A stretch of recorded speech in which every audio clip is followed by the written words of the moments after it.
for this, or you down for this? If you're in the mood, we can take it to the moon, just like a movie scene, table for two.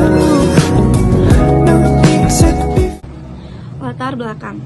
Pendidikan Kewarganegaraan (PKN) memiliki peran penting dalam membentuk karakter dan moral peserta didik agar menjadi warga negara yang bertanggung jawab, berakhlak, serta memiliki kesadaran tinggi terhadap nilai-nilai kebangsaan. Arus informasi yang begitu cepat, pengaruh budaya asing, serta pergeseran nilai-nilai sosial menuntut adanya pendidikan yang tidak hanya berfokus pada aspek kognitif, tetapi juga efektif dan psikomotorik. Oleh karena itu, pembelajaran PKN sebagai pendidikan nilai dan moral menjadi semakin relevan untuk diterapkan dalam dunia pendidikan. Sebagai mata pelajaran yang bertujuan untuk membentuk sikap dan karakter peserta didik, PKN memiliki karakteristik khusus dalam pembelajarannya. Salah satu karakteristik utama adalah integrasi nilai dan moral dalam setiap materi yang diajarkan.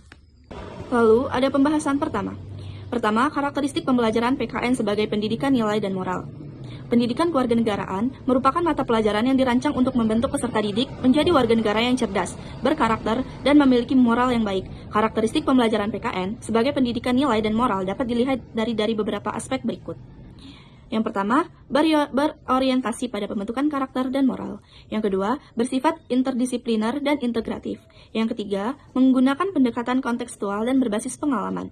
Yang keempat, menekankan pada partisipasi aktif peserta didik. Dan yang terakhir, berorientasi pada pendidikan demokrasi dan hak asasi manusia atau HAM. Lalu, pembahasan 2. Strategi pembelajaran PKN yang efektif dalam menanamkan nilai dan moral. Agar pembelajaran pendidikan kewarganegaraan efektif dalam menanamkan nilai dan moral, diperlukan strategi pembelajaran yang inovatif dan sesuai dengan perkembangan zaman. Beberapa strategi yang dapat diterapkan dalam pembelajaran PPKN meliputi: yang pertama, pembelajaran berbasis proyek, Project Basic Learning atau PJBL. Yang kedua, pembelajaran berbasis masalah, Problem Based Learning atau PBL. Yang ketiga, model pembelajaran berbasis inquiry, Inquiry Based Learning. Yang keempat, metode pembelajaran kooperatif, Cooperative Learning. Yang kelima, simulasi dan role playing. Lalu ada pembahasan yang ketiga tentang tantangan dan solusi dalam implementasi pembelajaran PKN sebagai pendidikan nilai dan moral. Poin yang pertama, kurangnya kesadaran akan pentingnya pendidikan nilai dan moral. Yang kedua, pendekatan pembelajaran yang masih konvensional.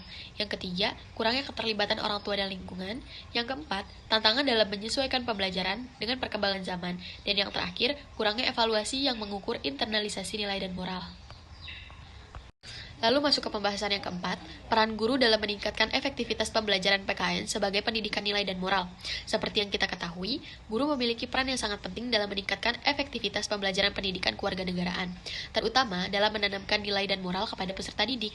Dalam perannya sebagai fasilitator, guru juga dituntut untuk menciptakan suasana kelas yang interaktif dan mendorong peserta didik untuk berpikir kritis, serta aktif dalam proses belajar. Menurut Mulyasa tahun 2019, pembelajaran yang efektif memerlukan peran guru sebagai fasilitator yang mampu mengarahkan peserta didik dalam memahami serta menginternalisasi nilai-nilai moral. Selain sebagai fasilitator, guru juga harus menjadi teladan bagi peserta didik.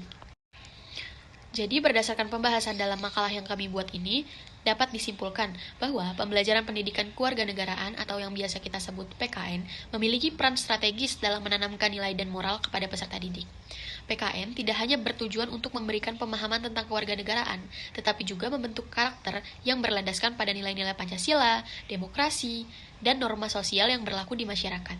Strategi pembelajaran yang inovatif seperti pembelajaran berbasis proyek, problem-based learning, serta pembelajaran kooperatif dapat meningkatkan efektivitas penyampaian nilai dan moral dalam PKN.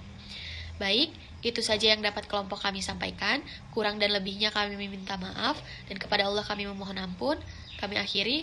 Wassalamualaikum warahmatullahi wabarakatuh.